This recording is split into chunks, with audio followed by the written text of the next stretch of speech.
தேர்வு என்பது நம்மை பொறுத்தவரையில் ஒரு சரியான தேர்வாக நாங்கள் பார்க்கின்றோம். திரு அரியநேத்திரன் அவர்களை இந்த பொது வேட்பாளர் என்கின்ற போட்டியிலே கொண்டு வந்து நிறுத்தியதிலிருந்து இத்தகைய தெரிவுக்கு போகின்ற ஒரு சூழல் எங்களிடம் முதன்மையானதாக தவராசாவை விட அரியநேத்திரன் இதற்கு பொருத்தமானவர் என்கின்ற முடிவு எவ்வாறு கொண்டு வரப்பட்டது? பலரும் பல்வேறு பெயர்களை அங்கே பரிந்துரைத்திருக்கின்றார்கள். ஆனால் பரிந்துரைக்கப்பட்ட பெயர்கள் எல்லோராலும் ஆராயப்பட்டது. இது கிழக்கு சார்ந்ததாக இருக்க வேண்டும். அதுக்கான ஒரு ஏற்பாட்டை இதில் எங்களுக்கு ஒரு வாய்ப்பான ஒரு சூழல் எங்களுக்கு கிடைத்திருக்கிறது. பொது வேட்பாளராக தமிழ் பிரதிநிதி ஒருவரை கொண்டு வரும்போது அவர் கட்சி சார்பில்லாத ஒருவராக இருக்க வேண்டும் என்ற ஒரு கருத்து முன்பெல்லாம் முன்வைக்கப்பட்டது. நீங்கள் பாராளுமன்ற தேர்தலில் என்னத்தையாவது பேசிக்கொள்ளுங்கள், ஆனால் இது தமிழ் மக்களினுடைய தேசிய இன பிரச்சனைக்கான ஒரு தீர்வை நோக்கி போகக்கூடிய ஒரு பாதை. தமிழரசு கட்சிக்குள் இருந்தே ஒரு வேட்பாளரை போட வேண்டும் என்ற ஒரு விடயப்பரப்பிலே ஏன் இவ்வளவு ஆர்வமாக தமிழரசு கட்சியைச் சேர்ந்த திரு சுமந்திரன் பகிரங்கமாக யாழ்ப்பாணத்தில் அறிவித்திருந்தார், நான் இந்த பொது வேட்பாளரை தோற்கடித்தே ஆகுவேன் என்று அவர் சூளுரைத்திருந்தார். இவ்வாறான ஒரு சூழலில் இந்த நிலைப்பாடு சரி என்பதை ஏற்றுக்கொண்டு இப்பொழுது தமிழரசு கட்சியைச் சேர்ந்த ஒருவரே தன்னுடைய விருப்பத்தை தெரிவித்து இந்த பொது வேட்பாளராக களமிறங்கி இருக்கிறார் என்றும் நாங்கள் அப்படி பார்க்க வேண்டும், பார்க்கலாம்.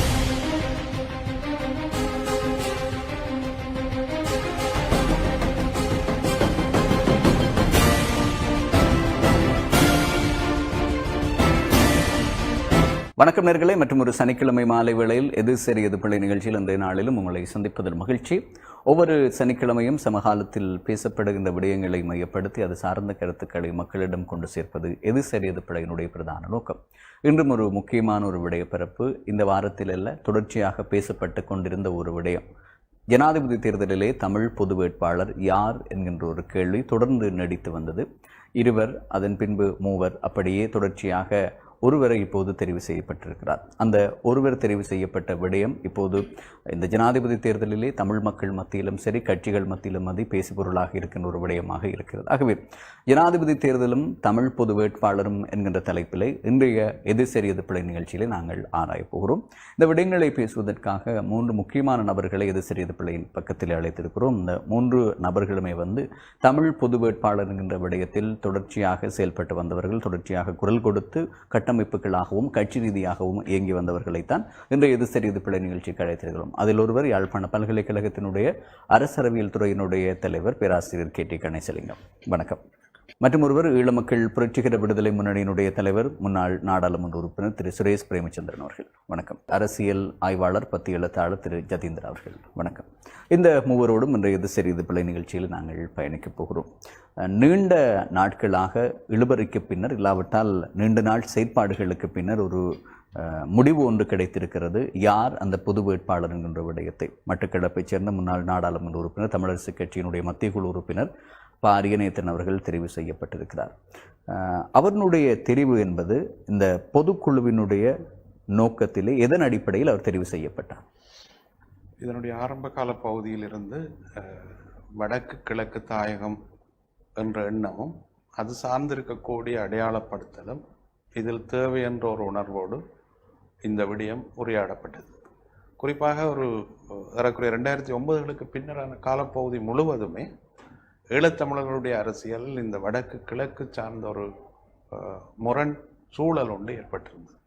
அந்த சூழலில் ஒரு மாற்றம் செய்யப்பட வேண்டிய தேவைப்பாடும் வடக்கு கிழக்கு தாயகம் தமிழர்களுடையது என்பதை உறுதிப்படுத்திக் கொள்வதற்காகவும் இத்தகைய தெரிவுக்கு போகின்ற ஒரு சூழல் எங்களிடம் முதன்மையானதாக இருந்தது. அதே நேரத்தில் இந்த இந்த கட்டமைப்பினுடைய உள்ளார்ந்த உரையாடல்களும் கட்டமைப்பினுடைய திட்டமிடல்களும் அதுக்கு ஏற்ற வகையிலான பொருத்தப்பாடுடைய ஒரு வேட்பாளரை நோக்கிய தேடலும் இந்த பொது கட்டமைப்பினுடைய உரையாடல் முழுவதுமே முதன்மைப்படுத்தப்பட்டது. அதன் ஊடாகத்தான் இந்த தெரிவினுடைய வாய்ப்பும் சாத்தியப்படுத்தப்பட்டது. அவை நிச்சயம் இதில் ஒரு இழுபறி என்பதை விட அது தொடர்பான ஒரு நீண்ட உரையாடல் ஒன்று உண்மையில் எங்களிடம் நிகழ்ந்தது. அந்த தெரிவுக்கான ஒரு அடிப்படையான அம்சமாகவே அது காணப்பட்டது. அது ஏறக்குறைய ஏப்ரல் 30ஆம் தேதியில் இருந்துதான் இதுக்கான உருவாக்கங்கள் சிவில் அமைப்புகளுக்கூடாக தோற்றுவிக்கப்பட்டு பின்னர் அரசியல் தேசிய மட்டத்தில் இயங்கிய அல்லது தமிழ் தேசிய அரசியலோடு பயணித்த அரசியல் கட்சிகளோடு சேர்ந்து இந்த விடயம் உரையாடப்பட்டு தற்போது ஒரு முன்னாள் பாராளுமன்ற உறுப்பினர் சுயேட்சையாக நிறுத்துகின்ற ஒரு சூழல் ஒன்று சாத்தியமான ஒரு வடிவத்தில் ஏற்பட்டிருக்கிறது. அதனுடைய பிரதானமான அம்சம் இந்த வடக்கு கிழக்கு தாயகம் என்பதனுடைய நியதிகளோடு இந்த தெரிவினுடைய அடிப்படை முதன்மைப்படுத்தப்பட்டுள்ளது. பொது கட்டமைப்பு அதே போன்று தமிழ் தேசிய பிறப்பில் இருக்கின்ற தமிழ் தேசிய கட்சிகள் இணைந்து இறுதி நேரத்தில் இந்த செயற்பாடுகளிலே ஈடுபட்டனர். ஒரு கட்சி சார்பான பிரதிநிதி என்ற அடிப்படையிலே திரு அரியநேத்திரன் அவர்களை இந்த பொது வேட்பாளர் என்கின்ற போட்டியிலே கொண்டு வந்து நிறுத்தியது நீங்கள் எப்படி பார்க்கிறீர்கள்? அரியநேந்திரன் ஒரு முன்னாள் பாராளுமன்ற உறுப்பினர், மிக நீண்ட காலமாக தமிழ் தேசிய விடுதலை போராட்டத்துடன் சம்பந்தப்பட்டவர், ஈடுபட்டவர். இன்று வரை அதே கொள்கையில் உறுதியாக இருக்கக்கூடியவர். அவர் தமிழரசு கட்சியினுடைய ஒரு பிரதிநிதியாக இருக்கலாம். ஆனாலும் கூட தமிழரசு கட்சி ஒரு முடிவெடுக்காத சூழ்நிலையிலும் கூட தமிழ் மக்கள் ஏற்கனவே கூறியது போன்று வடக்கு கிழக்கு இணைந்த தமிழர் தாயகத்தில் தமிழ் மக்களுடைய உரிமைகள் நிலைநிறுத்தப்பட வேண்டும் என்று சொன்ன சிந்தனையில் உறுதியாக இருக்கக்கூடியவர். ஆகவே அந்த வகையில் அவ்வாறான ஒரு தெரிவு ஒன்றும் பிரச்சனைக்குரிய தெரிவாக நாங்கள் யோசிக்கவில்லை. இன்னும் கூறுவதாக இருந்தால் ஜனநாயக தமிழ் தேசிய கூட்டணி இருக்கக்கூடிய சகல கட்சிகளும் அதனை ஏற்றுக்கொண்டிருக்கின்றன. ஆகவே அந்த வகையில் அந்த தேர்வு என்பது நம்மை பொறுத்தவரையில் ஒரு சரியான தேர்வாக நாங்கள் பார்க்கின்றோம்.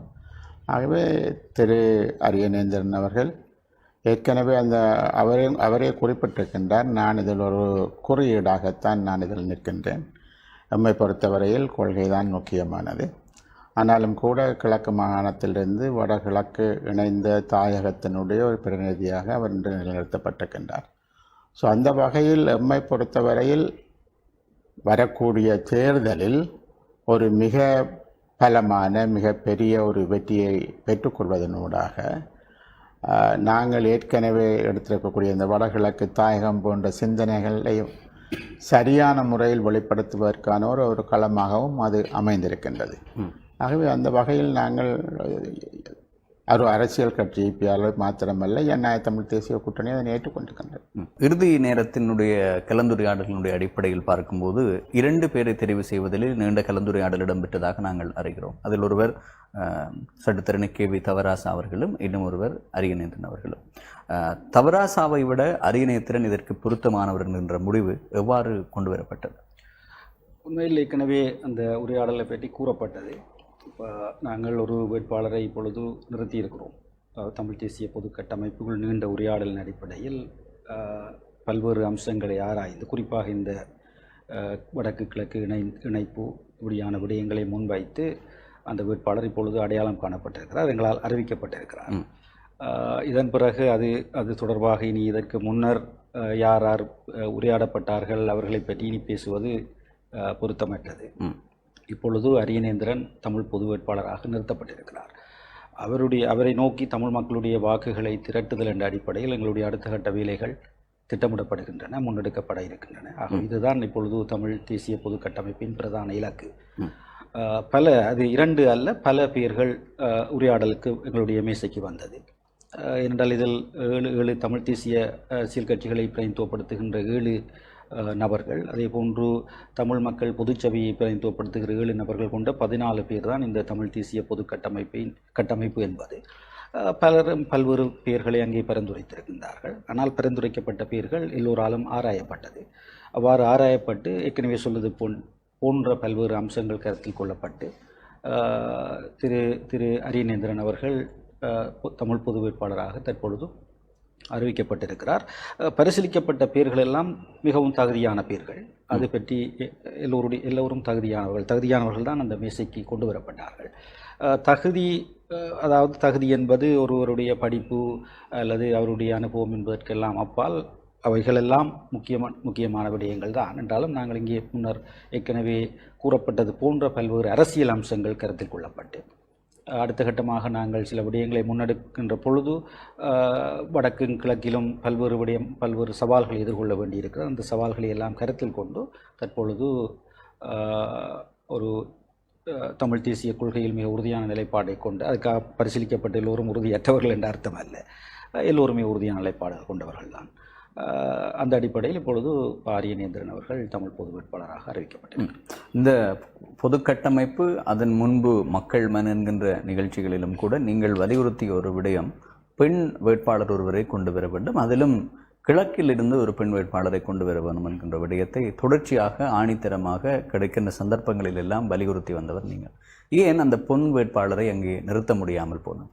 அதில் நான் நம்புகிறேன் நிறைய பேர் எங்களுடைய உரையாடலுக்கு கொண்டு வரப்பட்டது. சிலர் சம்மதம் அதுக்கு வழங்கப்படாமல் இருந்தார்கள். சிலர் அதில் பெருமளவுக்கு இருக்கக்கூடிய நெருக்கடிகளை எதிர்கொள்ள முடியாமல் இருந்து அதனால் தான் பெருமளவுக்கு அதுக்குரிய வாய்ப்பு இல்லாமல் போனது. குறிப்பாக நான் நினைக்கிறேன் அதிகமான பெண்களுடைய பெயர்கள் அதில் முன்மொழியப்பட்டிருந்தது, குறிப்பாக கிழக்கில் இருந்து. ஆனால் எல்லோரோடும் சில விடயங்கள் பற்றி அணுகியிருந்தோம். சிலருடைய தனித்துவமான இந்த தேசியம் பற்றிய உரையாடல்களுக்குள்ளே அவர்களுடைய பங்களிப்புகள், அவர்களுடைய நீண்ட கால பகுதிக்குரிய அவர்களுடைய பயணங்கள் எல்லாம் அளவீடு செய்யப்பட்டது. ஆனால் இந்த சூழலுக்கு ஏற்ற வகையில் அல்லது இந்த கட்சிகளுக்கு இடையிலே இருக்கக்கூடிய அல்லது கட்சிகளும் சிவில் அமைப்புகளும் சேர்ந்து ஒரு புரிதலை ஏற்படுத்துகின்ற விதத்தில் அவற்றிலெல்லாம் தெளிவான முடிவுகளோடு நாங்கள் பயணம் செய்தோம். ஆனால் நிறைய சந்தர்ப்பங்களில் பெண்கள் பெருமளவுக்கு இந்த விடயம் தொடர்பான நிலைப்பாட்டில் நிறைய குழப்பங்கள் அல்லது நெருக்கடிகள் அவர்களுக்கு இருந்தது என்பதை அவர்கள் முன்மொழிந்ததன் பிரதிபலிப்பாகவும் இதுக்குரிய வாய்ப்பு இல்லாமல் போனது. ஆனால் நிச்சயமாக அதுக்குரிய முன்னுரிமை எங்களுடைய தரப்பில் இருந்தது. அதாவது கட்சிகளும் நாங்களும் அதுக்குரிய முன்னுரிமையை வழங்கி இருந்தோம்.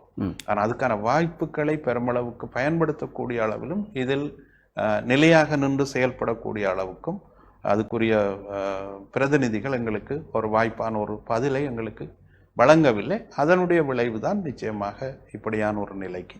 ஆனால் நாங்கள் என்ன ஒரு விடயத்தை வலியுறுத்தி இருந்தோம், அது கிழக்கு சார்ந்ததாக இருக்க வேண்டும். அப்போ அதுக்கான ஒரு ஏற்பாட்டை இதில் எங்களுக்கு ஒரு வாய்ப்பான ஒரு சூழல் எங்களுக்கு கிடைத்திருக்கின்றது. இப்போது நான் நினைக்கிறேன் நாங்கள் விவாதிக்க வேண்டியது, முதன்மைப்படுத்த வேண்டியது, கடந்த காலத்தில் நாங்கள் இவ்வாறான விடயங்களை விவாதிப்பது என்பதை விட எங்களுக்கு இனி வரப்போகிற சூழலில் நாங்கள் எவ்வாறு கட்டமைக்க வேண்டும் இதை என்று நாங்கள் உரையாடுவது நான் நினைக்கிறேன் மிக அவசியமானதும் தேவையானதுமாக இருக்கின்றதுதான். ஆனாலும் மக்கள் மத்தியிலே இவ்வாறான கேள்விகள் இன்னும் இருக்கிறது. அதை தெளிவுபடுத்த வேண்டும் என்பதுதான் என்னுடைய கேள்வியாக இருக்கிறது. அடுத்த கேள்வி அதே மாதிரி ஒரு கேள்விதான்.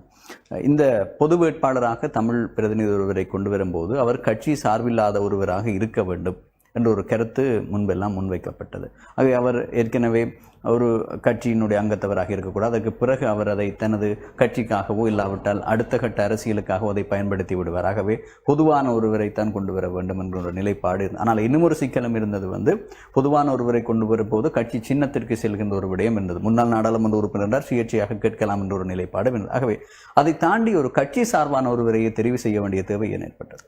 இல்லை, நீங்கள் கூறியது போன்று எதிர்காலத்தில் திரு அரியநேந்திரனை பொறுத்தவரையில் எதிர்காலத்தில் அவர் ஒரு பாராளுமன்ற தேர்தல் போன்றவற்றில் பங்கு பெற்றுவதற்கான வாய்ப்புகள் மிக மிக குறைவு என்பதை அவரே சொல்லியிருக்கின்றார், எங்களுக்கு கூறியிருக்கின்றார். ஆகவே அது ஒரு பெரிய பிரச்சனையாக இருக்கவில்லை. நீங்கள் கூறியது போன்று ஒரு கருத்து நிலவி இருந்தது.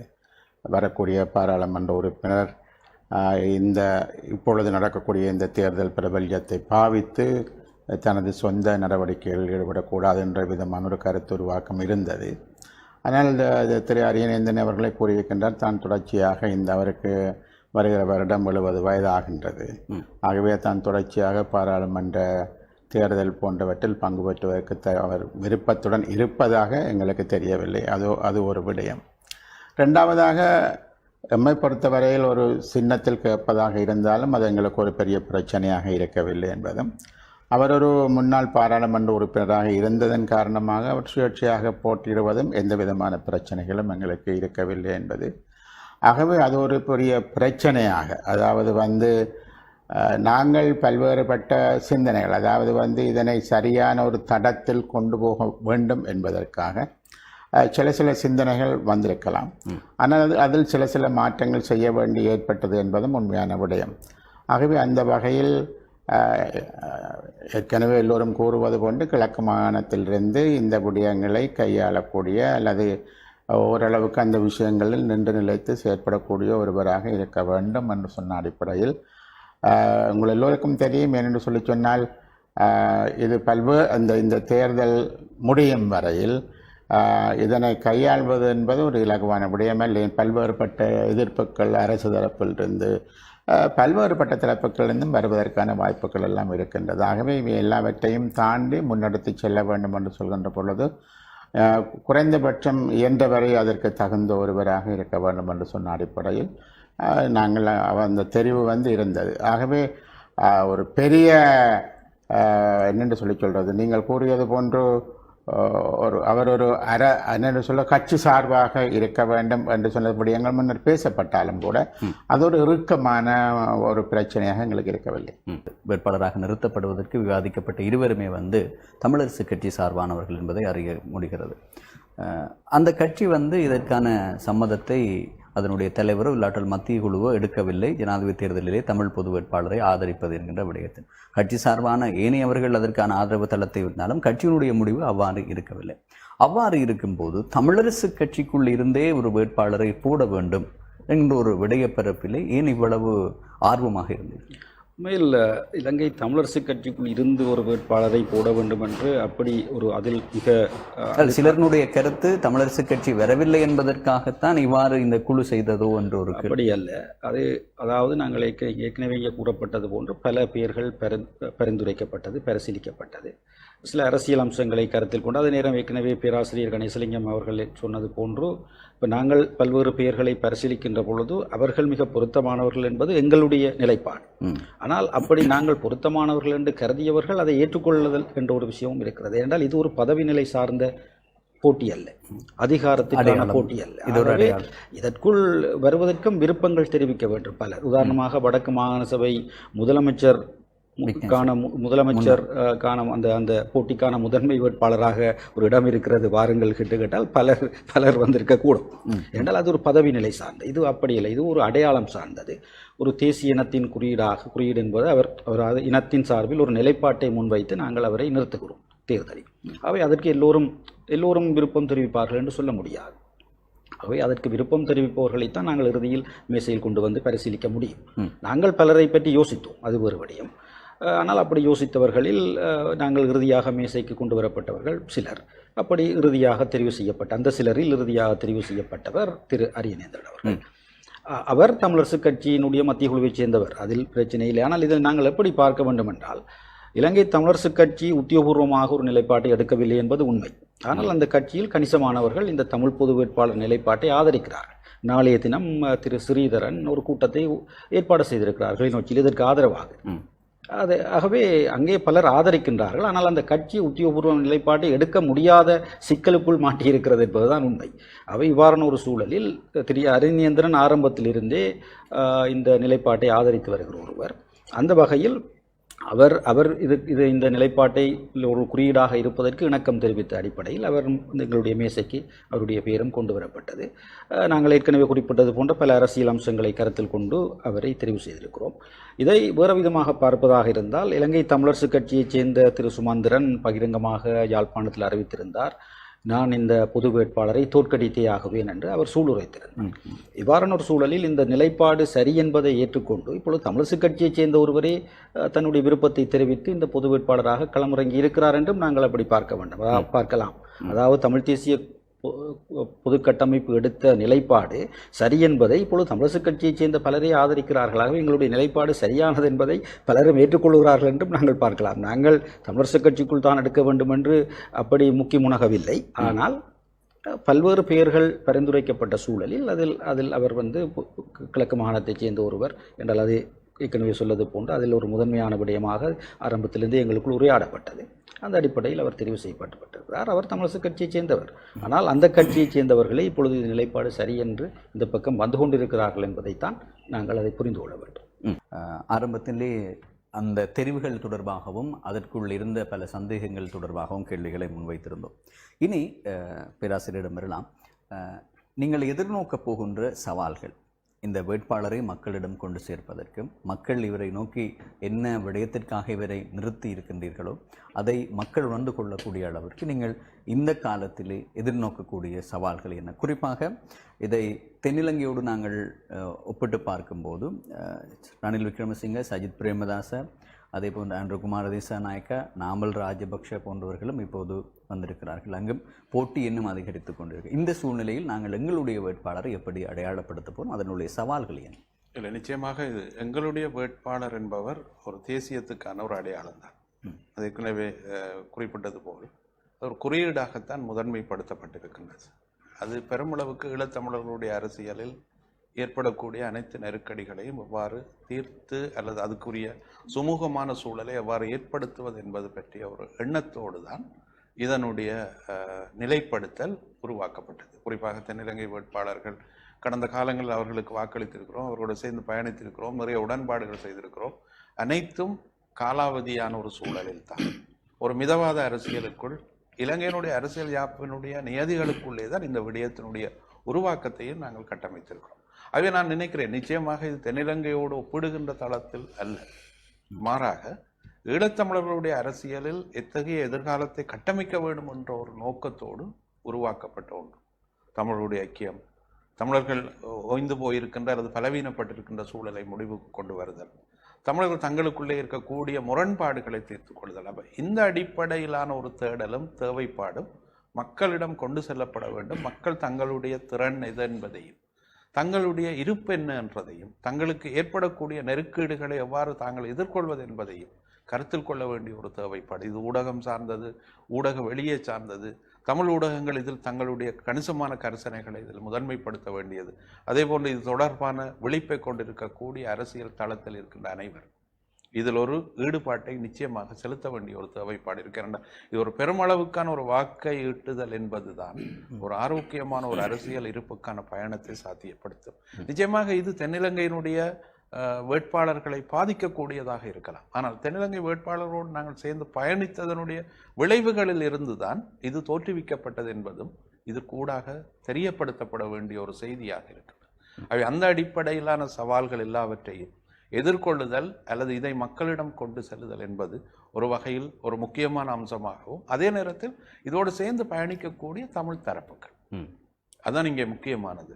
இவர்கள் தமிழர்கள் நிறைய தளத்திலிருந்து உரையாடப்படுகிறது. அதிக வாக்குகளை பெறாவிட்டால் இதனுடைய நிலைப்பாடு இவ்வாறான சூழலை ஏற்படுத்தும். கடந்த காலத்தில் எடுத்த முன்வைக்கப்பட்ட மெண்டேட்டுகளுக்கு என்ன நிலை ஏற்படும் என்று நிச்சயமாக அந்த விசாரணைகளையும் அந்த குறுக்கு விசாரணையும் செய்பவர்கள் இதோடு சேர்ந்து பயணிக்க வேண்டிய ஒரு தேவைப்பாடு இருக்கு. ஏன்னா அவர்களும் தமிழர்கள், தமிழர்களுடைய இருப்பை உறுதிப்படுத்திக் கொள்வதற்கான ஒரு அடிப்படை தான் இதில் முதன்மைப்படுத்தப்படுகிறது என்றால் அதில் பங்கெடுப்பாளர்களாக அவர்கள் இருக்க வேண்டும் என்பதுதான் இதில் மிக முக்கியமான ஒரு அழைப்பாக கூட கருதப்பட வேண்டும். என்ற இந்த சூழல் ஈழத்தமிழர்களுடைய அரசியல் இருப்போடு சார்ந்தது. அவை அதை நோக்கி பயணம் செய்வதற்கான ஒரு கூட்டு பலத்தை இந்த சூழலில் இருந்து உருவாக்குதல் அவசியமானது என்றே கருத்து. பேராசிரியர் குறிப்பிட்ட ஒரு விடயம், வாக்குகளை திரட்டி அவரை ஒருமைப்படுத்தி ஒரு வாக்கை குவிக்க வேண்டும் என்கிற நிலைப்பாட்டில் அவருடைய கருத்து. அந்த வாக்குகளை குவிப்பதற்கு முக்கியமாக மக்களிடம் செல்ல வேண்டிய ஒரு தேவை பொதுக்கட்டமைப்பை அடுத்து அரசியல் கட்சிகளாகிய உங்களிடம் இருக்கிறது. ஆரம்பத்தில் இந்த கலந்துரையாடல்கள் நடைபெறும் போது அவர் குறிப்பிடுகின்ற ஒரு விடயம், கட்சிகளை விட்டு நாங்கள் தனியே இந்த விடயத்தை செய்ய முடியாது, பொதுக்கட்டமைப்பு சொன்ன விடயம். ஆகவே கட்சிகளை இணைத்து கொண்டுதான் செல்ல வேண்டும். ஏனென்றால் மக்கள் மத்தியிலே அவரை தேர்தலிலே போட்டியிடுவதை பிரபலியப்படுத்துவதற்கும் அவருக்கான வாக்கு வங்கிகளை கேட்பதற்கும் கட்சிகள் தான் இறங்கி செயற்பட வேண்டும் என்ற ஒரு விடயத்தை முன்னிலைப்படுத்தியிருக்கிறார்கள்.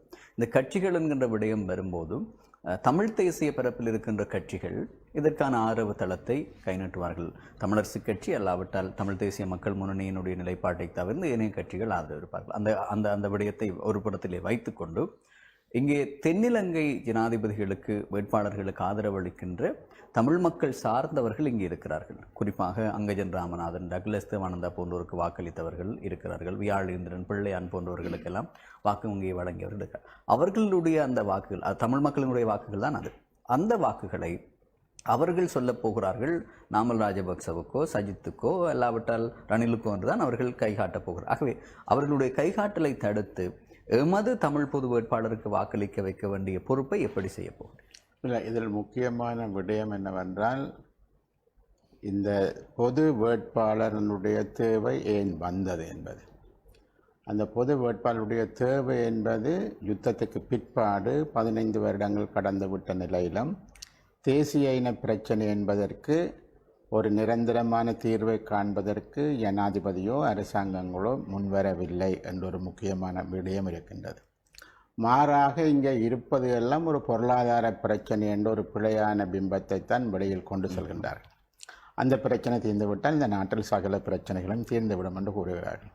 இப்பொழுது முன்னிலையில் இருக்கக்கூடிய வேட்பாளர்களும் ரணிலோ சஜித்தோ அனுராவோ அவர்களும் இந்த நாட்டினுடைய பொருளாதார பிரச்சனைகளை பற்றி தான் பேசுகின்றார்கள். ஆனால் இந்த பொருளாதார பிரச்சனைகளை தீர்ப்பதற்கு தேசிய இன பிரச்சனை தீர்க்கப்பட வேண்டியது ஒரு முக்கியமான நிபந்தனையாக இருக்கிறது என்பதை அவர்கள் கவனத்தில் எடுக்க தவறிவிடுகிறார்கள். ஆகவே தமிழ் மக்களுடைய பிரச்சனை என்பது ஒரு ஓரம் கட்டப்பட்டு வெறுமனே ஒரு பொருளாதார பிரச்சனை என்ற விதமான ஒரு பிள்ளையான வடிவத்தை காட்ட முயற்சிக்கின்றார்கள் என்பதும் அது தவறானது என்பதை நாங்கள் ஒரு வெட்ட வெளிச்சமாக எல்லோருக்கும், அது சிங்கள சமூகத்திற்கோ அல்லது டிப்ளமேட்டிக் கம்யூனிட்டிக்கோ எல்லோருக்கும் சுட்டிக்காட்ட வேண்டும் என்று சொன்ன ஒரு தேவை எழுந்திருக்கின்றது. இந்த பிரச்சனை தீர்க்கப்படாமல் ஏனைய கலந்துரையாடல்கள் எல்லாம் நிச்சயமாக ஒரு தீர்வை கொண்டு வராது. உதாரணத்துக்கு டயஸ்போராவினுடைய இன்வெஸ்ட்மெண்ட் வேணும் என்று சொல்லி ரணில் விக்ரமசிங்க பல மேடைகளில் பேசியிருக்கின்றார். இனப்பிரச்சனைக்கு ஒரு ஒழுங்கான தீர்வு இல்லாமல் எந்த டயஸ்போராவிலிருந்து இங்கே இன்வெஸ்ட்மெண்ட் வரும், முதலீடுகள் வரும் என்ற ஒரு பாரிய கேள்விகள் இருக்கின்றது. ஆகவே அந்த வகையில் முதலாவது தமிழ் மக்கள் இந்த இந்த பொது வேட்பாளர் ஏன் என்பதை முதல் புரிந்து கொள்ள வேண்டும். சிலர் கூறுகின்ற ஒரு விடயம் இருக்கின்றது, இது ஒரு விஷ பரீட்சை ஒன்று, அப்படியான சில கருத்தாளர்கள்லாம் இருக்கின்றது. எம்மை பொறுத்தவரையில் தமிழ் மக்கள் கடந்த தேர்தல்கள் நீங்கள் பார்த்தால் சஜித் பிரேமதாசாவுக்கு வாக்களித்திருக்கிறார்கள், மைத்திரிபால சிறிசேனாவுக்கு வாக்களித்திருக்கின்றார்கள், சரத் பொன்சேகாவுக்கு வாக்களித்திருக்கின்றார்கள், அதுக்கு முன்பாக சந்திரிகா பண்டாரநாயக்கா போன்ற எல்லோருக்கும் தான் வாக்களித்திருக்கின்றார்கள். ஆகவே அவ்வாறு நாங்கள் சிங்கள வேட்பாளர்களுக்கு நாங்கள் வாக்களித்திருக்கிறோம், அளிக்கவில்லை என்பதல்ல, அளித்து நாங்கள் பல கோரிக்கைகளை வைத்திருக்கின்றோம். ஆனால் இன்று வரை இவர்களால் அது தொடர்பாக எந்த விதமான முன்னேற்றத்தையும் காண முடியவில்லை என்பது மாத்திரமல்ல, அது தொடர்பாக அக்கறையுடன் செயற்படுகிற ஒரு விடயம் கூட அங்கு இல்லை என்பதுதான் உண்மையான விடயம். ஆகவே இவ்வாறான ஒரு சூழ்நிலையில்தான் நாங்கள் ஒரு 10 லட்சத்துக்கு மேற்பட்ட தமிழ் வாக்காளர்கள், இவர்களை இந்த பிரச்சனை தீர்க்க முடியாத, நாங்கள் ஒரு முறை அல்ல பல முறை அல்லது இந்த தேர்தல் நடந்த சகல கட்டங்களிலும் நாங்கள் சிங்கள வேட்பாளர்களுக்கு வாக்களித்திருக்கின்றோம். ஆகவே நாங்கள் மிக பல தடவை ஏமாற்றப்பட்டும் இருக்கின்றோம். இந்த நிலையில்தான் ஒரு தமிழ் பொது வேட்பாளரை நிறுத்த வேண்டும் என்று சொன்ன ஒரு தேவை வருகின்றது. அந்த விடயம் நடந்ததால் தான் வடக்குக்கும் கிழக்குக்கும் உங்களுக்கு தெரியும் எல்லா வேட்பாளர்களும் வந்தார்கள்.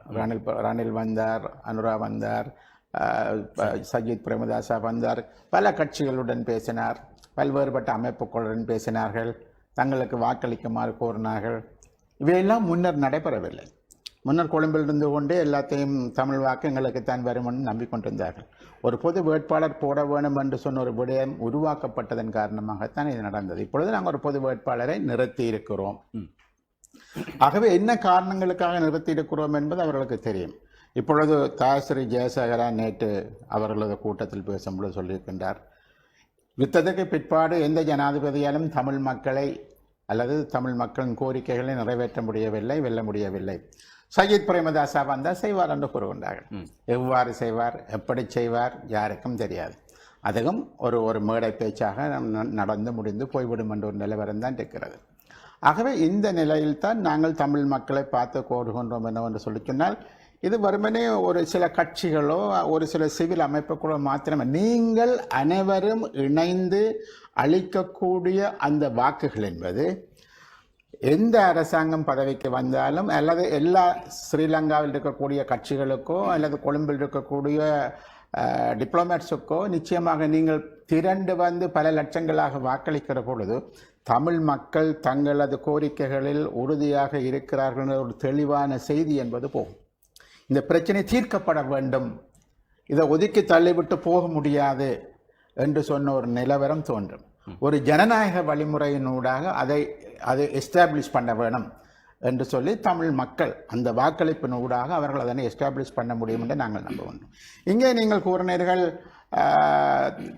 அரசு, அதாவது ரணிலுக்கோ அல்லது ஏனியோருக்கோ வாக்களிக்கும்படி கோருவதற்கு இங்கு சில கட்சிகள் இருக்கிறது, நான் இல்லை என்று சொல்லி மறுக்கவில்லை. அவர்கள் அமைச்சர்களாக அல்லது பாராளுமன்ற உறுப்பினர்களாக இருக்கிறார்கள், அரசாங்கத்துடன் இணைந்து வேலை செய்பவர்களாக இருக்கிறார்கள். இவர்கள் பாராளுமன்ற உறுப்பினர்களாக வருகின்ற பொழுது இவர்கள் பல்வேறுபட்ட உறுதிமொழிகளை மக்களுக்கு கொடுத்தாங்க. முக்கியமாக வேலை வாய்ப்புகள் பெற்றுத் தருவோம், எங்களது பிரதேசங்களை நாங்கள் வளப்படுத்துவோம், செழிப்படைய செய்வோம். உதாரணத்துக்கு கிழக்கு மாநிலத்தில் பார்த்தீர்கள் என்று சொல்லி சொன்னால் அவர்கள் வச்ச சுலோகம் எல்லாம் என்ன சொல்லி சொன்னால், நிச்சயமாக கிழக்கு மாகாணத்தை நாங்கள் மிக பெருமளவில் நாங்கள் முன்னேற்றமுடைய செய்வோம், பலப்படுத்துவோம் போன்ற கோரிக்கைகள் அங்கே செய்யப்பட்டன. ஆனால் குறைந்தபட்சம் நீங்கள் பார்க்கலாம் மேய்ச்சல் தரையை கூட காப்பாற்ற முடியாத நிலைமை தான் அங்கே இருக்கின்றது. பல நூறு நாட்களாக அந்த மக்கள் அந்த மேய்ச்சல் தரையை காப்பாற்றுவதற்காக போராடி கொண்டிருக்கிறார். வருடங்கள் கடந்து விட்டது. ஆகவே அவ்வாறான ஒரு சூழ்நிலையில் குறைஞ்சபட்சம் அமைச்சர்களாக இருக்கக்கூடியவர்கள் அந்த மேய்ச்சல் தரையை பெற்றுக் கொடுக்க முடியாத நிலையில் தான் இருந்து கொண்டிருக்கிறார்கள். இதே போன்றுதான் நீங்கள் வடக்கு மாகாணத்திலும் பார்க்கலாம். நாங்கள் லட்சக்கணக்கான ஆட்களுக்கு வேலை வாய்ப்பை பெற்றுத் தருவோம் என்று கூறியவர்கள் தான் இப்பொழுது இருக்கின்றார்கள். ஆகவே இவர்களுடைய உறுதிமொழியை நம்பி வாக்களித்தது என்பது பாராளுமன்ற தேர்தலில் நடந்த ஒரு விடயம். ஆனால் இன்று நாங்கள் வைக்கக்கூடியது பாராளுமன்ற தேர்தல் அல்ல, இது ஒரு ஜனாதிபதிக்கான தேர்தல். நாங்கள் ஜனாதிபதியாக வரப்போவது கிடையாது என்பது எங்களுக்கு திடமாக தெரியும். நாங்கள் ஏன் இந்த கோரிக்கையை வைக்கிறோம்னு சொன்னால், தமிழ் மக்களினுடைய கோரிக்கைகள் நிறைவேறுகிற பொழுது, அவர்கள் தங்களை தாங்களே ஆளக்கூடிய ஒரு நிலை உருவாகிற பொழுது, அல்லது சரியான ஒரு அதிகார பரவலாக்கமோ அதிகார பகிர்வு கிடைக்கின்ற பொழுது நிச்சயமாக பல பிரச்சனை அதற்கூடாகத்தான் தீர்க்க முடியும். ஆகவே தமிழ் மக்களுக்கு நாங்கள் சொல்லக்கூடிய விடயம் என்னவென்றால், இது பாராளுமன்ற தேர்தல் அல்ல. இவர்கள் இது தமிழ் மக்களினுடைய எதிர்காலத்தை சரியான தடத்தில் கொண்டு போவதற்கான ஒரு மக்களினுடைய அங்கீகாரத்தை பெற்றுக்கொள்வதற்கு, மக்கள் அதனை வெளிப்படையாக சொல்வதற்கான ஒரு தேர்தல் என்றுதான் நாங்கள் பார்க்கின்றோம். ஆகவே இதில் பாராளுமன்றத்தில் அங்கம் வைக்கக்கூடியவர்களுக்கும் இதுக்கும் நிச்சயமாக எந்த சம்பந்தமும் இல்லை. இவர்களுக்கு கூடாக இப்போ உதாரணத்துக்கு இவர்கள் பெற்றுக் கொடுக்கக்கூடிய வாக்கு என்பது ரணிலுக்காகவோ சயித்துக்காகவோ அன்றாக்காக வேறு யாருக்காகவோ இருந்தாலும் கூட இவர்கள் எங்களுக்கு ஒரு அனுபவத்தை ஏற்கனவே தந்திருக்கிறார்கள். இவர்களுக்கு நாங்கள் வாக்களித்திருக்கிறோம். நாங்கள் வாக்களிக்காமல் இருக்கவில்லை. சஜித்துக்கு வாக்களித்தோம், அவர் தோற்றுவிட்டார். ஆனால் எதிர்க்கட்சி தலைவராக வந்தார். 5 வருஷம் எதிர்க்கட்சி தலைவராக இருந்த பொழுது இந்த நாட்டில் தமிழ் மக்கள் பல பிரச்சனைகளை எதிர்நோக்கினார்கள். அவர் பாராளுமன்றத்திலோ வெளியிலோ என்றாவது தமிழ் மக்களுக்கு குருந்தூர் மலையில் பிரச்சனை இருக்கின்றது, அல்லது வடுக்குநாரி மலையில் பிரச்சனை இருக்கிறது, கன்னியாவில் பிரச்சனை இருக்கிறது, அல்லது மட்டக்களப்பில் பல்வேறுபட்ட இடங்களில் பிரச்சனை, எங்கேயாவது இந்த பிரச்சனை பற்றி அவர் வாயிலிருந்து பேசியிருப்பாரா? மாறாக வடக்கு கிழக்கில் 1000 பௌத்த கோயில்களை கட்ட வேண்டும் என்று சொன்னவர் தான் அவர். இதே போலதான் ரணில் விக்ரமசிங்கே ஜனாதிபதியாக இருக்கிறார். அவருடன் பல்வேறுபட்ட சந்தர்ப்பங்களில் தமிழ் பாராளுமன்ற உறுப்பினர்கள் போய் பேசியிருக்கின்றார்கள். அது உங்களுக்கு இந்த மட்டக்களப்பில் இருக்கக்கூடிய மேய்ச்சல் தர விவகாரமாக இருக்கலாம், சம்பந்தரியாக இருக்கின்ற பொழுது கன்னியா விஷயமாக இருக்கலாம். அப்படி பல பிரச்சனைகள் பற்றி அவரும் பேசப்பட்டிருக்கின்றது. ஆனால் அவர் இதுவரையில் அந்த பிரச்சனையதற்கு இன்னும் தீர்வு காணவில்லை. ஆனால் மீண்டும் அவர் ஜனாதிபதியாக வர வேணும், அவருக்கு வாக்களிக்க சொல்லி கேட்பதற்கு தமிழ் மக்களுக்கு என்ன நியாயம் இருக்கின்றது? அப்படியான கோரிக்கைகளை வைப்பதற்கு இப்பொழுது இருக்கக்கூடிய தமிழ் அமைச்சர்களுக்கு என்னென்று சொல்லி சொல்வது, ஒரு ஆத்மார்த்தமான காரணிகள் எதுவும் இருக்கிறதா என்றால் நிச்சயமாக இல்லை. ஏனென்றால் இவர்கள் எல்லாம் ஏற்கனவே இவர்கள் இதனை ஒரு பொருட்டாக எடுத்து செய்யாதவர்கள். அந்த நிலையில்தான் நிச்சயமாக நாங்கள் எடுத்திருக்கக்கூடிய இந்த முடிவு என்பது எதிர்காலத்தில் அவர்களுக்கு அழுத்தங்களை பல்வேறுபட்ட தரப்புகளில் இருந்து அழுத்தங்களை கொண்டு வருவதற்கான ஒரு முன்னெடுப்பாக எங்களது தமிழ் மக்களது கோரிக்கைகளை வென்றெடுப்பதற்கு, உங்கள் யுத்தம் முடிஞ்சு 15 வருஷமாகவும் பிரச்சனைகள் தீர்க்கப்படவில்லை. ஆகவே அந்த நிலையில்தான் நாங்கள் இந்த விடயத்தை கையாள முயற்சி பண்ணுகிறோம். ஆகவே இதில் உண்மையாகவே நாங்கள் கேட்க விரும்புவது, எல்லோருக்கும் தெரியும், ரணில் விக்ரமசிங்கே இந்த நாட்டில் பொருளாதார பிரச்சனையை தீர்ப்பார் என்று சொல்லப்படுகிறது. அது நாங்கள் பொறுமையாக இருந்து பார்க்க வேண்டியது அது விடயம். ஆனால் உண்மை அந்த பொருளாதார பிரச்சனை பற்றி பேசுகின்ற பொழுது கூட ஒரு விடயத்தை நாங்கள் மிக தெளிவாக சொல்வேன் என்னவென்று சொல்லி சொன்னால், இந்த யுத்தத்திற்கான செலவுகள், யுத்த தளபாடங்களை கடந்த 30 வருஷமாக பெற்றுக்கொள்வதற்கான செலவு என்பது, யுத்த தளபாடங்களுக்கான 250 பில்லியன் அமெரிக்க டாலர்கள் என்று சொல்லப்படுகிறது. அதனால் ஏற்பட்ட அழிவு என்பது அதெல்லாம் விட பல மடங்கு $பில்லியன் என்று சொல்லப்படுகிறது. இந்த பொருளாதார அபிவிருத்தி பேசுபவர்கள் இதை பற்றி பேசுகிறார்களா? இந்த நாடு ஏன் இப்படி போனதற்கு இது காரணம் இல்லையா? வெறுமனே ஊழல் மாத்திரம்தான் காரணமா? இதில் நீங்கள் எத்தனை பில்லியனை நீங்கள் இதில் ஒரு அழிவுக்காக செலவு செய்திருக்கிறோம்.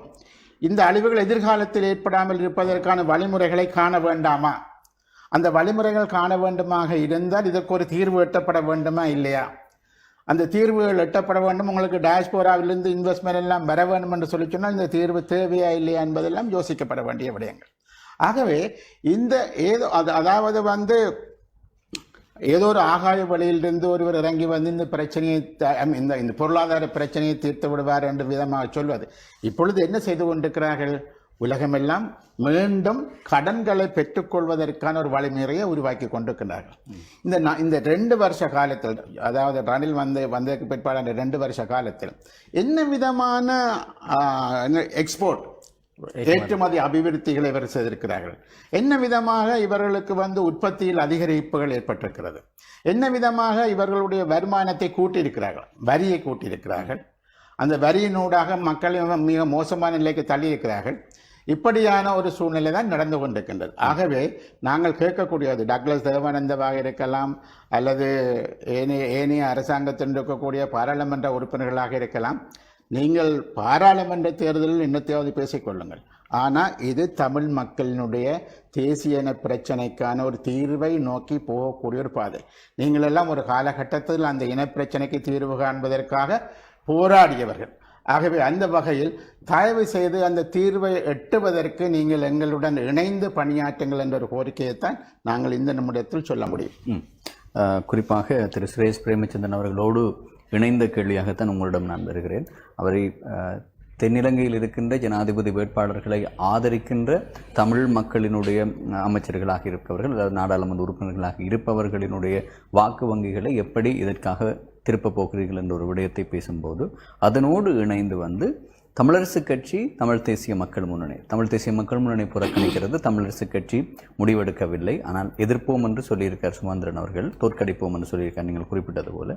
ஆகவே அந்த வாக்குகளையும் சேர்த்து எப்படி இதை நீங்கள் திரட்டப் போகிறீர்கள்? அதே போன்று நீங்கள் எத்தனை வாக்குகளை பெற்றால் இந்த தமிழ் பொது வேட்பாளர் வெற்றி பெறுவதாக நாங்கள் பார்க்க முடியும், இல்லாவிட்டால் நாங்கள் கொண்டு வருகின்ற அந்த இலக்கை நிவர்த்தி செய்வதாக பார்க்க முடியும்? இல்லை, இதில் அடிப்படையான விடயம் என்னென்றால், இப்போ வடக்கு கிழக்கில் அரசாங்கத்தோடு இணைந்து செயற்படுகின்ற, அதை ஒரு கொள்கை நிலைப்பாடாக கொண்டிருக்கின்ற கட்சிகள் இருக்கின்றன. நீங்கள் அதைத்தான் குறிப்பிடுகிறீர்கள். கடந்த நாடாளுமன்ற தேர்தலில் அவர்களுக்கும் மக்கள் வாக்களித்திருக்கிறார்கள். இருப்பு வாக்குகள் வடக்கு கிழக்கில் அவர்களுக்கும் நாடாளுமன்ற உறுப்புரிமைகள் உண்டு. ஆகவே அந்த வகையில் இந்த பொது வேட்பாளர் ஒருவரை நாங்கள் இப்பொழுது நிறுத்தி இருக்கின்ற சூழலில் அவர்களுக்கு வாக்களிக்கின்ற மக்கள் எப்படி இந்த பொது வேட்பாளருக்கு வாக்களிப்பார் என்பதுதான் உங்களுடைய கேள்வியின் சாராம்சம். அல்லது அவர்களை எப்படி வாக்களிக்க இந்த பக்கம் நீங்கள் கொண்டு வரப்போகிறீர்கள்? உண்மையில் அடிப்படை என்னவென்றால், இப்போ இது எங்களுடைய இப்போ நாங்கள் எவ்வாறான பிரச்சார வியூகங்களை வகுக்க இருக்கிறோம் என்பதிலும் அது தங்கி இருக்கிறது. மக்களிடம் இந்த விடயம் சரியாக கொண்டு செல்லப்பட்டால் அவர்களுக்கு வாக்களித்த மக்களும் இந்த தமிழ் பொது வேட்பாளருக்கு வாக்களிப்பதில் பெரிய சிக்கல்கள் இருக்கப் போவதில்லை. ஏனென்று சொன்னால், இப்போ அது ஒரு நாடாளுமன்ற தேர்தலில் பல்வேறு காரணிகள், ஒரு குறிப்பிட்ட மாவட்டத்தில் அந்த ஒரு குறிப்பிட்ட நபரை ஆதரிப்பதற்கு பல காரணிகள் செல்வாக்கு செலுத்த முடியும். யாழ்ப்பாணத்தில் ஒரு சிலர் வெல்லுவதற்கு அந்தந்த பகுதிகளில் சில காரணிகள் செல்வாக்கு செலுத்தி இருக்கலாம். அதே போன்று கிழக்கு மாகாணத்தில் இப்பொழுது சிறையில் இருந்து கொண்டே 60,000க்கும் மேற்பட்ட வாக்குகளை எடுத்த ஒருவர் கூட இருக்கிறார். தமிழ் தேசிய கூட்டமைப்புக்கும் அவருக்கு பெற்ற வாக்குகளுக்கும் இடையில் ஒரு 8,000 ஏதோ தான் வித்தியாசம் உண்டு. ஆகவே அது நாடாளுமன்ற தேர்தலின் பொழுது மக்கள் அளித்த வாக்கு. ஆனால் நாங்கள் ஒரு தமிழ் பொது வேட்பாளரை நிறுத்தியிருக்கின்ற சூழலில் நாடாளுமன்ற தேர்தலில் அவர்களுக்கு வாக்களித்த மக்கள் எல்லாம் இந்த ஜனாதிபதி தேர்தலில் அவர்கள் சொல்வதற்காகவே ஒரு தென்னிலங்கை வேட்பாளருக்கு வாக்களிப்பார்கள் என்று நாங்கள் கருத முடியாது. உதாரணமாக இப்பொழுது கடந்த ஜனாதிபதி தேர்தலில் கோட்டாபய ராஜபக்சேக்கு ஒரு 25,000 அளவான வாக்குகள் தான் விழுந்தது இங்கே யாழ்ப்பாணத்தில். ஆனால் அரசாங்க தரப்போடு இருக்கின்ற கட்சிகள் நாடாளுமன்ற தேர்தலை நீங்கள் எடுத்துக்கொண்டால் அவர்கள் பெறுகிற வாக்குகள் அதிகம். ஆகவே டக்ளஸ் தேவானந்தாவோ அல்லது சிவனேசத்துறை சந்திரகாந்தனோ அல்லது ஏனையோரோ இந்த வேட்பாளர் ரணிலுக்கு வாக்களியுங்கள் அல்லது சஜித்துக்கு வாக்களியுங்கள் என்று சொல்லுவதால் மட்டும் தமிழ் மக்கள் வாக்களித்து விடுவார்கள் என்று நாங்கள் கருத முடியாது. இது என்னுடைய அவதானம். ஆனால் நாடாளுமன்ற தேர்தலில் அவர்களுக்கு வாக்களிக்கலாம், அது ஒருபடியும் நான் ஏற்கனவே சொன்னது போன்று அதுக்கு பல காரணங்கள் உண்டு. ஆனால் இந்த ஜனாதிபதி தேர்தலை பொறுத்தவரையில் தமிழ் பொது வேட்பாளர் என்ற விடயத்தின் நியாயத்தை சரியாக மக்கள் மத்தியில் மக்களுக்கு கொண்டு சேர்ப்பதில் நாங்கள் வெற்றி பெறுவோமாக இருந்தால் நிச்சயமாக அந்த அவர்களை ஆதரிக்கின்ற நாடாளுமன்ற தேர்தலில் அவர்களை ஆதரித்தவர்கள் கூட நிச்சயமாக இந்த பக்கத்தில் தான் வாக்களிப்பார்கள். அப்படி வாக்களிப்பவர்கள் அடுத்த நாடாளுமன்ற தேர்தல் வேண்டுமென்றால் வேறு விதமாக முடிவுகள் எடுக்கலாம், அது வேறு விடயம். ஆனால் நிச்சயமாக இது என்றால் தேர்தல், இது ஒரு தேர்தல். நாங்கள் என்ன நிலைப்பாடுகளை சொன்னாலும், கொள்கை நிலைப்பாடுகளை முன்வைத்தாலும், விவாதங்களை செய்தாலும் இது ஒரு தேர்தலில் வாக்குகளை பெறுவதற்கு பல பிரச்சார வியூகங்களை வகுக்க வேண்டியிருக்கிறது, பல உத்திகளை கையாள வேண்டியிருக்கிறது, தொடர் செயற்பாடுகளை முன்னெடுக்க வேண்டியிருக்கிறது. இப்படி பல விடயங்கள் தங்கியிருக்கின்றன. இப்பொழுது ஒரு உதாரணமாக தேர்தலின் பொழுது மிக நேர்மையானவர்கள் எல்லாம் தோல்வியடைவார்கள். சில தேர்தல்களில் மிக நேர்மையானவர்கள் தோல்வியடைந்து நிலத்தந்திரங்களை வகுப்பவர்கள் எல்லாம் வெற்றி பெறுவார்கள். அது தேர்தல் களத்தில் நடக்கின்ற விஷயம். அதே போன்று இது ஒரு தேர்தல், இது ஒரு ஜனாதிபதி தேர்தல். நிச்சயமாக தென்னிலங்கை வேட்பாளர்கள் எல்லாம் பெரும் பணபலத்தோடு இந்த தேர்தலில் களமிறங்கி இருப்பவர்கள், சாதாரணமானவர்கள் அல்ல. ஆகவே நாங்கள் ஒரு நிலைப்பாட்டை முன்வைத்து இந்த தேர்தல் களத்தில் ஒரு தமிழ் மக்களுக்கான நியாயத்தை முன்வைத்து தமிழ் மக்களிடம் செல்கிறோம். அந்த அடிப்படையில் நிச்சயமாக எங்களுக்கு நம்பிக்கை உண்டு. தமிழ் மக்கள் நிச்சயமாக இந்த நியாயத்தை புரிந்து கொள்ளுகின்ற பட்சத்தில் கடந்த நாடாளுமன்ற தேர்தலில் அவர்கள் யாருக்கும் வாக்களித்திருக்கலாம், ஆனால் இந்த பக்கம்தான் வாக்களிப்பார்கள். அதில் பிரச்சனை இல்லை என்று தான் நான் நம்புகிறேன்.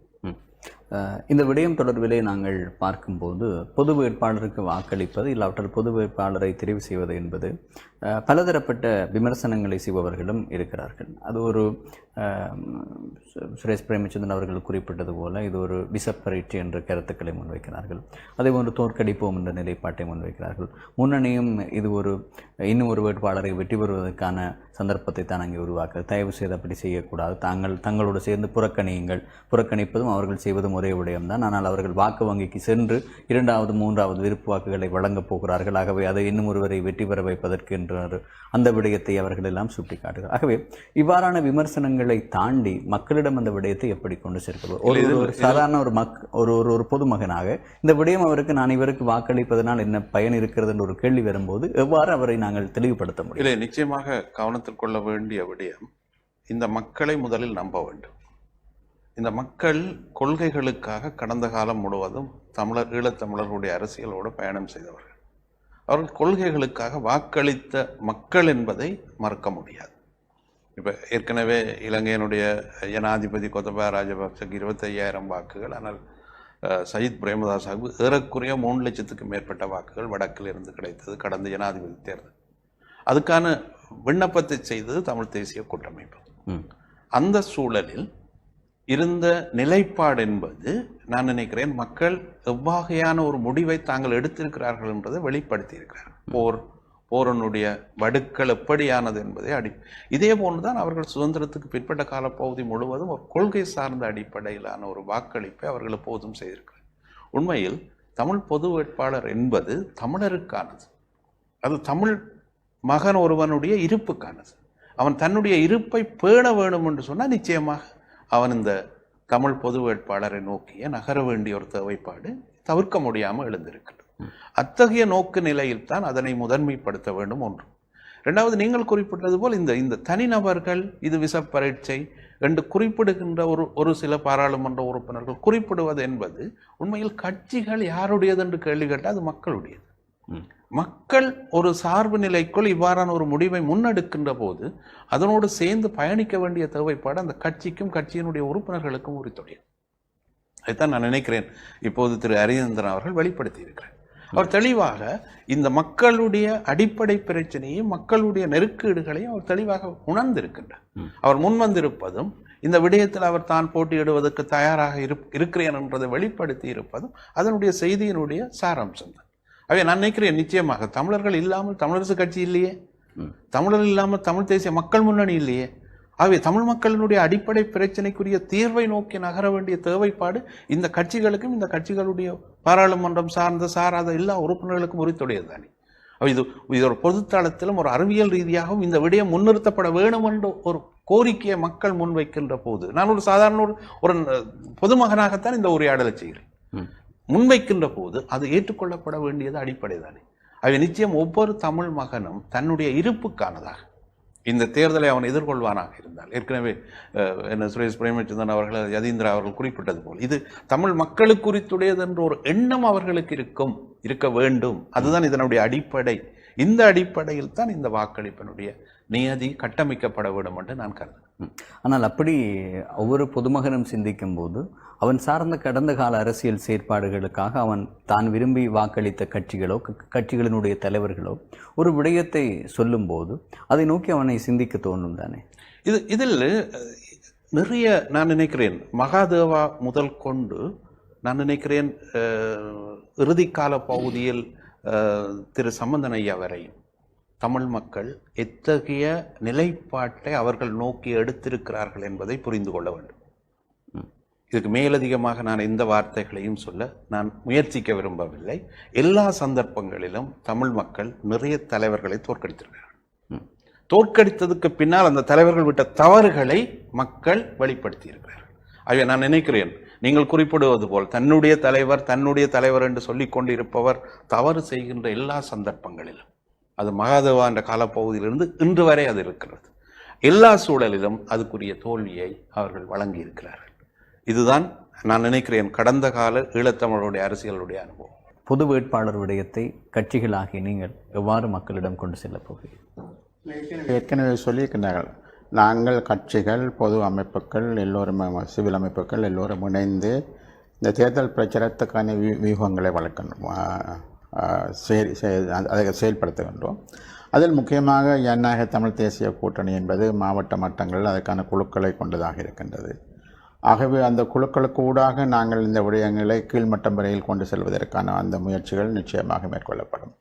இதேபோன்று பல்வேறுபட்ட சிவில் அமைப்புகள், கூட்டுறவு சங்கங்களாக இருக்கலாம், மீனவர் அமைப்புகளாக இருக்கலாம், இன்னும் பல்வேறுபட்ட அமைப்புகள், விவசாயிகள் சங்கங்களாக இருக்கலாம், இவர்கள் அனைவரும் எங்களுக்கு இதற்கு ஆதரவை தெரிவித்திருக்கின்றார்கள். ஆகவே அந்த சங்கங்கள் அதற்கூடாக நாங்கள் எங்களது பணிகளை கொண்டு செல்வதற்கு இருக்கிறோம்.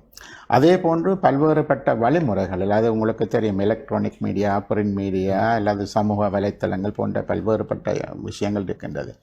அவை சகல வழிகளிலும் எங்களது பிரச்சாரங்கள் என்பது முன்னெடுக்கப்படும். அதை முன்னெடுப்பதற்கான அந்த கட்டமைப்புகளை உருவாக்குவதற்கான விவாதங்களோ பேச்சுக்களும் நடந்து கொண்டிருக்கின்றன. அந்த விஷயங்கள் நடைபெற்று கொண்டும் இருக்கின்றது. நிறைவாக பொது கட்டமைப்பாக மக்களிடம் நீங்கள் எதிர்பார்க்கின்றது? மக்களை நம்பி மக்களுக்காக களமிறங்கி இருப்பவர்கள் நாங்கள், குறியீடுகள் தான், நாங்கள் இந்த நிலைப்பாட்டை முன்னெடுப்பதற்காக களமிறங்கி இருப்பவர்கள். மக்களை நம்பித்தான் இந்த முயற்சியில் நாங்கள் இறங்கி இருக்கிறோம். ஆகவே ஏற்கனவே சொன்னது போன்று எங்களால் முடிந்த எல்லா முயற்சிகளையும் செய்வோம். இதற்கான ஆதரவையும், அதாவது ஆதரவு என்பது இதற்கான முழு ஆதரவு, நிதி ஆதரவு எல்லாம் அனைத்தையும் நாங்கள் மக்களிடமிருந்து தான் எதிர்பார்க்கிறோம். குறிப்பாக புலம்பெயர் சமூகம் இதுக்கு பூரண ஆதரவை தர வேண்டும். அதே நேரம் புலம்பெயர் சமூகம் மட்டுமல்ல, உள்ளூரில் இருக்கின்ற வர்த்தகர்கள், நிதியை வழங்கக்கூடிய நபர்கள், அனைவருடைய உதவியோடும் தான் நாங்கள் இந்த பிரச்சார திட்டங்களை வெற்றிகரமாக முன்னெடுக்க முடியும். இது மக்களுக்காக, மக்களை நம்பி மேற்கொள்ளப்படுகிற ஒரு முயற்சி. சரி, இதோடு நாங்கள் இன்று எது சரியது பிள்ளை நிகழ்ச்சி நிறைவுக்கு கொண்டு வரலாம். இன்று எது சரியது பிள்ளை நிகழ்ச்சியிலே ஜனாதிபதி தேர்தலும் தமிழ் பொது வேட்பாளரும் என்ற தலைப்பிலே பேசியிருந்தோம். பல்வேறுபட்ட விடயங்கள் இங்கு நாங்கள் பேசியிருக்கிறோம். எதிர்வருகின்ற ஜனாதிபதி தேர்தலிலே தமிழ் பொது வேட்பாளர் ஒருவர் நிறுத்தப்பட்டிருக்கிறார். அதற்கான சாத்தியமான வழிவகைகள், அதே போன்று தொடர்ச்சியாக அதில் மேற்கொள்ளப்பட வேண்டிய பிரச்சார நடவடிக்கைகள், மக்களிடம் அதை கொண்டு செல்லப்பட வேண்டிய பல விடயங்களை பற்றி ஆராய்ந்ததும். ஆகவே தொடர்ந்தும் அந்த ஜனாதிபதி தேர்தல் காலம் இது தொடர்ச்சியாக பல்வேறுபட்ட கருத்துக்கள், பல்வேறுபட்ட அரசியல் நகர்வுகள் மேற்கொள்ளப்படும். அது சார்ந்த நிகழ்ச்சிகளை தொடர்ந்து உங்களுக்கு நாங்கள் வழங்குவோம் என்று கூறிக்கொண்டு முதல் அழைப்பேற்று வருகின்ற யாழ்ப்பாண பல்கலைக்கழகத்தினுடைய அரசறிவியல் துறையின் தலைவர் பேராசிரியர் கே.டி. கணேசலிங்கம் அவர்களுக்கு மனமார்ந்த நன்றிகள். ஈழமக்கள் புரட்சிகர விடுதலை முன்னணியினுடைய தலைவர் திரு சுரேஷ் பிரேமச்சந்திரன் அவர்களுக்கு மனமார்ந்த நன்றிகள். அதே போன்று அரசியல் ஆய்வாளர், பத்தி எழுத்தாளர் ஜதீந்திரா அவர்களுக்கும் மனமார்ந்த நன்றிகளை தெரிவித்துக் கொண்டு மீண்டும் எதிர்வரும் சனிக்கிழமை மற்றொரு விடயத்தோடு உங்கள் அனைவரையும் சந்திக்கலாம். வணக்கம் நேயர்களே.